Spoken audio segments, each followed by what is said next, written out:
Hello friends, welcome to Updates for You channel. First time இந்த சேனலுக்கு வரீங்க நான் மறக்காம subscribe பண்ணிக்கோங்க. இந்த வீடியோல TNAU கவுன்சிலிங் பத்தின அப்டேட் தான் பார்க்க போறோம். ஆன்லைன் கவுன்சிலிங் process எப்படி இருக்கும்னு வீடியோ போட்டுருந்தேன். அந்த வீடியோல நிறைய பேர் கமெண்ட் செக்ஷன்ல நிறைய டவுட் கேட்டிருந்தீங்க. எல்லாருக்குமே வந்து ரிப்ளை பண்ணிருப்பேன். இந்த வீடியோ உங்களுக்கு யூஸ்ஃபுல்லா இருக்கும்னு நினைக்கிறேன்.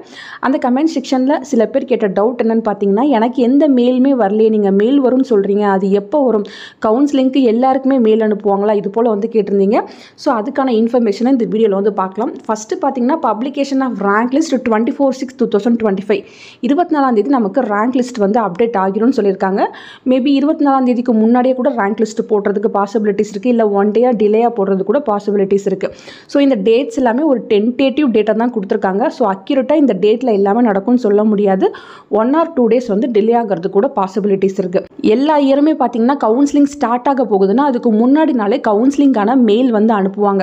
ஸோ அந்த மெயிலே பார்த்தீங்கன்னா நான் சொன்ன இன்ஃபர்மேஷன் எல்லாமே இருக்கும். என்ன டேட்லேருந்து என்ன டேட் வரையும் கவுன்சிலிங் நடக்கும், எப்படி ஃபீஸ் பே பண்ணணும், அதுக்கப்புறம் ப்ரிஃபரன்ஸ் எப்படி மாற்றிக்கலாம், அந்த இன்ஃபர்மேஷனுக்கு உங்களுக்கு முன்னாடி நாளே மெயில் வந்து அனுப்பிடுவாங்க. ஸோ நீங்கள் அப்ளை பண்ணுறப்போ என்ன மெயில் ஐடி கொடுத்தீங்களோ அந்த மெயில் ஐடிக்கு தான் இந்த மெயில் வந்து அனுப்பி வைப்பாங்க. ஸோ இந்த மெயில் வந்து அப்ளை பண்ணியிருக்க எல்லாருக்குமே வருமானா கண்டிப்பாக வராது. எலிஜிபிள் ஸ்டூடெண்ட்ஸ்க்கு மட்டும்தான் வந்து கவுன்சிலிங்கான மெயில் அனுப்பி வைப்பாங்க. அவங்க மட்டும் தான் நீங்கள் கவுன்சிலிங்கில் வந்து பார்ட்டிசிபேட் பண்ணுற மாதிரி இருக்கும். ஸோ அப்ளை பண்ண எல்லாருக்குமே ரேங்க் லிஸ்ட் வரும். பட் கவுன்சிலிங் மெயில் மட்டும் யார் யாரெல்லாம் எலிஜிபிளோ, ஃபர்ஸ்ட் ரவுண்டுக்கு அவங்க யார் யாரெல்லாம் எலிஜிபிள்னு சொல்கிறாங்களோ அவங்களுக்கு மட்டும்தான் மெயில் வரும். அவங்களுக்கு மட்டும்தான் வந்து கவுன்சிலிங் ஃபீஸ் பே பண்ணுற போர்ட்டல் வந்து ஓப்பன் ஆகும். நீங்கள் மட்டும்தான் கவுன்சிலிங்கில் பார்ட்டிசிபேட் பண்ணுற மாதிரி இருக்கும். ஸோ உங்களுக்கு பார்த்தீங்கன்னா 24 கவுன்சிலிங் ஸ்டார்ட் ஆக போகுதுன்னு சொன்னாங்கன்னா 23 மெயில் வரதுக்கு பாசிபிலிட்டிஸ் இருக்குது, இல்லை 24th மார்னிங்கும் மெயில் வரதுக்கு பாசிபிலிட்டிஸ் இருக்குது. ஸோ யூனிவர்சிட்டி சைடில் என்ன டிசிஷன் எடுக்கிறாங்களோ அதுக்கேற்ற மாதிரி உங்களுக்கு மெயில் வரும். மெயில் வந்திருந்தால் மட்டும்தான் நீங்கள் கவுன்சிலிங்கில் வந்து பார்ட்டிசிபேட் பண்ண முடியும். மெயிலில் எல்லா லிங்க்ஸுமே அட்டாச் பண்ணி கொடுத்துருவாங்க.